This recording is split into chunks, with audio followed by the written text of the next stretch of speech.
But I want you to know that if they're so great, then I'd like to see them built in your neighborhoods. Heated moments tonight as Spokane County's first public meeting on data centers kicked off. Strong opinions voiced as county commissioners try to figure out what kind of rules should be put in place, how you can weigh in. Are you finally ready for a cool down? It's going to stay dry and breezy over the weekend with the exception of some mountain showers, but high temperatures are headed down into the 70s. Plus, a federal judge just put the brakes on a new rule that could affect how you vote by mail. The next steps for mail-in voting as the midterms loom. That's coming up tonight on your Night Report.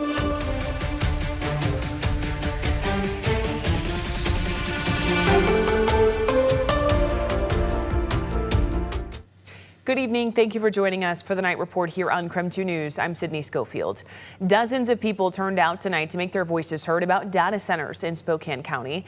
Tonight was the first in a series of meetings held by the Spokane County Planning Commission to get public feedback about possible data center development. This comes as county commissioners recently imposed a 6-month pause on land use and permit applications for data centers. Tonight's meeting got tense at times. The first person you're about to hear from is a member of the Planning Commission trying to get things back on track. But I can't do my job if y'all keep interrupting and y'all keep making a joke out of the meeting. I can't do my job. I will leave. I'm a volunteer, but I care deeply. I need you to care deeply and respect the rules. Please, please, please. But the point is, yes, we want to have the most robust code we can to protect Spokane County. Honestly, and having been involved in writing code before, I don't believe this code can be competently finalized by December 15th. This is Spokane County's opportunity to lead. We can create a data center ordinance that becomes a framework for other communities that they can look to when they face these same decisions. So let's set the standard here. To me, development should serve the community. The community shouldn't have to be reorganized itself to serve the development or be bribed. Do what we need to do, which is get it right. And that means doing the best job for Spokane. The next opportunity to go to a meeting is Tuesday, September 15th. The full meeting schedule is right here on your screen. It's also on our website, krem.com. After the meetings, the Planning Commission will submit recommendations based on the public feedback to the county commissioners to create rules around data center development. Also tonight, there was a public hearing by Washington's Utilities and Transportation Commission to hear feedback on Avista's potential rate increase. The virtual meeting started at 6 o'clock tonight. Avista says they filed the 4-year plan to increase prices to help recover increased operating and maintenance costs and fund what they call critical investments, things like wildfire safety and technology improvements. Here's some of what people had to say tonight. I appreciate all Avista does for our community with grocery, gas prices, childcare, and all other prices going up.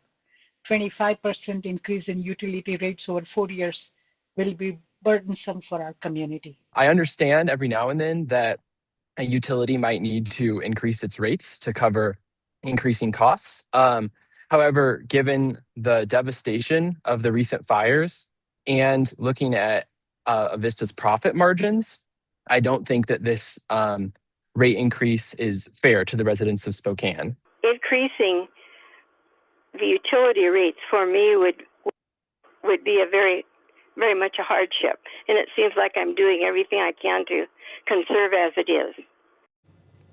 If Avista's proposed increases are approved, they would go into effect in 2027. We have breaking news tonight. A federal judge in Boston has temporarily blocked the Postal Service from carrying out a plan that could limit mail-in voting. The judge said the USPS plan released last week may have exceeded its legal mandate and could cause confusion by changing the rules so close to the election. The judge went on to say that those challenging the move, democratically led states, which include Washington, are likely to win on their claims that the new rules are unconstitutional and that the USPS lacks authority to issue them in the first place. A hearing on the case is set for September 3rd, one day before the first state, North Carolina, is set to start sending out November ballots, with other states to soon follow.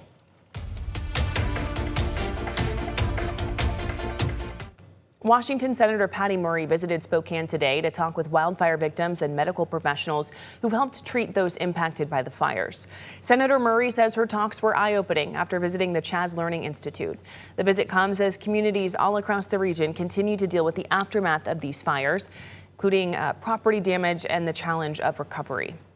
Chaz Health staff talked about helping people who lost important personal items like medications and important documents like birth certificates and passports. One staff member even lost his own home in the fires. Senator Murray says work is being done, but the process to make sure everyone gets what they need will take time.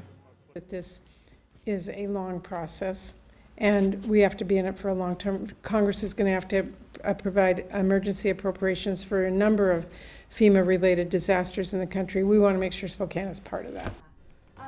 She also heard Chaz staff talk about families with children overwhelmed in the process of finding permanent housing and dealing with insurance headaches.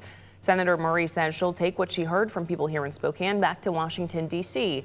as lawmakers continue to discuss wildfire recovery and federal resources. We do want to give you an update tonight. Spokane police are correcting information they shared yesterday about a suspicious man with a ServPro vest who appeared to try to enter a home near 9 Mile Road. Well, the homeowner reported to police that his Ring camera caught him trying the knob and ringing the doorbell. But later, the homeowner called police back and told them the man actually was employed by ServPro out of San Diego. Reaching out to the agency, police confirmed that information as well. And they say ServPro is now handling this internally. They informed police that they will have crews in Spokane due to the damage from the fires earlier this month. Spokane police, though, are still encouraging fire victims and homeowners to continue to call Crime Check if they see anything suspicious. People who lost their homes in the Spokane complex fires could soon get a $10,000 grant. Longtime Spokane developer Walt Worthy created the fund in memory of his late wife, Karen. Inovia Foundation is helping facilitate this gift, so they'll be working with the Spokane Region Long-Term Recovery Group to get that money to the families who need it. Homeowners and renters can qualify as long as the home was their primary residence. Nearly 700 homes fall into that category. We wanted to make a significant difference, and so hopefully that will. It's not going to rebuild anybody's house by any means, but we're not trying to do that. We're hoping that $10,000 is going to be enough money to make a difference for some of these families. The application is online at KarenWorthyWildfireGrant.com.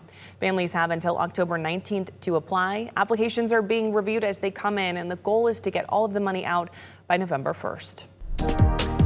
A new wildfire broke out this afternoon, prompting level 3 go now evacuations in Edwall in Spokane County. That fire sparked near the 29,200 block of West Tucker Prairie Road around 5:30 tonight. Spokane Fire District 3 says that the fire was between 2 and 3 acres.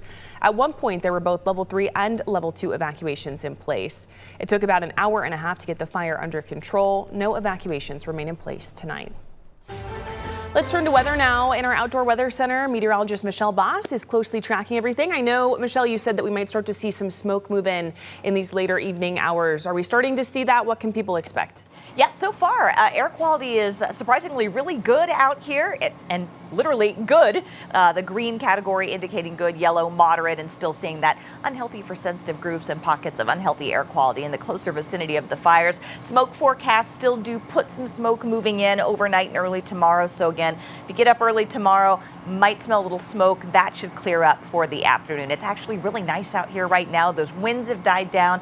Temperatures have cooled down, and I can still see what's left of the eclipse. You can't see it. It's behind the green screen here, but kind of neat just to be able to turn around and see that continuing to happen. All right, temperatures right now in the upper 60s in Spokane and Coeur d'Alene, lower 60s in Deer Park, in the 60s in Moses Lake and across the Washington and Idaho Palouse. And otherwise, looking at a pretty nice evening here. Clear skies out there. Here's a look at your short-term forecast for tomorrow. Again, there might be a little bit of smoke tomorrow, but that should clear out, leading to otherwise sunny skies. And take a look at these temperatures. We should be topping out just under 80 degrees, and it's going to be cooler still over the weekend. Looking for partly cloudy skies both Saturday and Sunday. Could see a few mountain showers, but I think locally here in Spokane will stay dry, and high temperatures definitely below average in the lower 70s. Michelle, thank you. Idaho State Police are looking for a pickup and trailer involved in a hit-and-run crash on Wednesday. The crash took place on State Highway 53 at Prairie Avenue around 3 p.m. It involved a gold Chevy Tahoe traveling eastbound on State Highway 53 and a silver pickup pulling a trailer that had turned eastbound from State Highway 53 onto Prairie Avenue. The pickup and trailer left shortly after the collision. The trailer was hauling a small excavator. Police are asking for anyone who witnessed the crash or has any information about it that could help investigators to reach out to Sergeant Ron Sutton at 208-209-8620. That number is also on our website tonight. The U.S. Department of Justice sued Washington today, the state of Washington, alleging that the state gives financial aid and in-state tuition to undocumented students. The suit cites a state law that says a person can get financial aid or pay in-state tuition if they pass 3 requirements. They have to earn a high school diploma, live in Washington for at least 1 year, and sign an affidavit about seeking permanent residency. The lawsuit argues that it's unfair to U.S. citizens who live out of state and have to pay out-of-state tuition. A spokesperson for the Washington Attorney General's office calls it a, quote, politically motivated lawsuit and says the state will defend laws that, quote, recognize the potential and promise of all our residents regardless of citizenship status. All right, stay with us. Still ahead tonight on your night report. A new levy could cost you about $7 a year, but the Northern Lakes Fire District says the alternative could cost lives. How voters can make the difference. That's coming up next.